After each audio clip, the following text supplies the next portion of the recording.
ভারতের আকাশে বসন্তের বজ্র নির্ঘোষ, নকশালবাড়ির উত্থানের মন্ত্র। ঐতিহাসিক নকশালবাড়ি আন্দোলন পা রাখল 50 বছরে, কিন্তু বঞ্চনা, অবজ্ঞা, শোষণের ইতিহাস বদলেছে কি? নামেই শুধু রয়ে গেছে নকশালবাড়ি, আন্দোলন সব শিখে।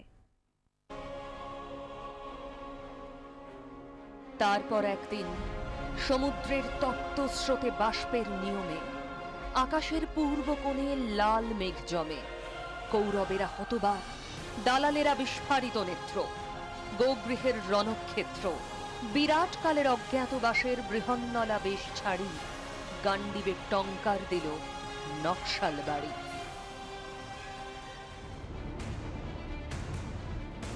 সত্তরের দশক ছিল প্রতিবাদের, আর সে প্রতিবাদের ভাষা ছিল হিংসা। এ বাংলার নকশালবাড়িতে যা হয়েছিল তাও এক কথায় তুলনাহীন। 1967 সালের 25শে মে নকশালবাড়িতে কৃষকরা সংগঠিত হয়ে ভূস্বামী ও তাদের ভাড়াটে গুন্ডাদের বিরুদ্ধে প্রতিরোধ করে তোলে। এই আন্দোলনকে সংগঠিত করতে ওই দিন প্রথম শহীদ হন 11 জন। চীনের মাও সেতুংয়ের নীতি আদর্শকে অনুসরণ করে সশস্ত্র আন্দোলনের ডাক দেন কানু সান্যাল, চারু মজুমদাররা।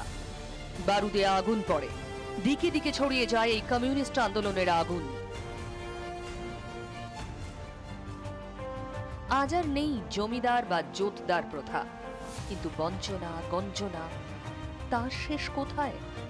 আজও উন্নয়ন স্তব্ধ এখানে। কৃষক শোষণ কি বন্ধ হয়েছে? হয়নি। ভারতবর্ষ কৃষি প্রধান দেশ, এই জায়গাটা কি বদল হয়েছে? হয়নি। কৃষক উৎখাত কি বন্ধ হয়েছে? হয়নি, আরো নির্মম হয়েছে। একসময় কানু সান্যালের ছায়াসঙ্গী হিসেবে কাজ করা শান্ত মুন্ডার আক্ষেপ, সেদিনের আন্দোলনের ছবি এখন ধূসর।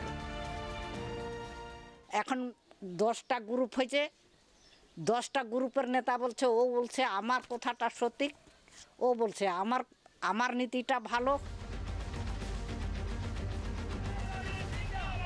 কৃষক রাজ প্রতিষ্ঠা করাই ছিল এই আন্দোলনের একমাত্র উদ্দেশ্য। এখন হাজারটা দল, হাজার গোষ্ঠীর ভিড়ে তা দিশা হারিয়েছে। উন্নয়নের ছিটে ফোঁটা নেই।